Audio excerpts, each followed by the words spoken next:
pompiers, ça souffle très très fort en ce moment.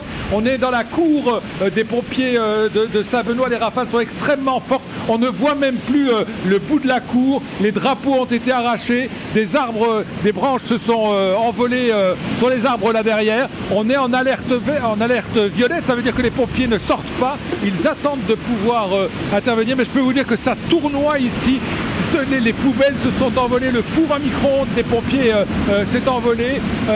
Attente pour le moment, on l'a dit, alerte violette, ça veut dire qu'on ne peut pas sortir, les pompiers ne peuvent pas intervenir sauf en cas exceptionnel. Il faudrait que le préfet donne l'autorisation. Mais regardez ce déchaînement de vent et de pluie dans la cour des pompiers en ce moment. On est vraiment là dans le cœur du cyclone et ça risque de durer encore un long moment puisque une fois que le phénomène sera passé, eh bien, il va y avoir l'œil du cyclone, bien sûr. Regardez la tour des pompiers.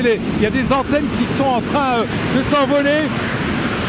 On va quand même se mettre un petit peu à l'abri, mais je peux vous dire qu'ici, ça souffle très fort en ce moment. Vous voyez, les pompiers observent le phénomène puisqu'ils ne peuvent pas intervenir. Ils vont attendre la fin de l'alerte violette. On espère qu'elle sera la plus courte possible pour qu'ils puissent intervenir. Mais aux dernières nouvelles, il n'y avait pas d'appel au standard pour signaler des situations de détresse. On espère juste que les choses vont se calmer rapidement et que les pompiers pourront éventuellement intervenir, mais ils s'apprêtent à une très longue journée parce que l'alerte rouge, on était tout à l'heure en liaison avec le commandement central justice, et bien l'alerte rouge pourrait être prolongée, même encore jusqu'à ce soir et peut-être jusqu'à la nuit prochaine. Regardez ce spectacle ici dans la cour des pompiers de Saint-Benoît.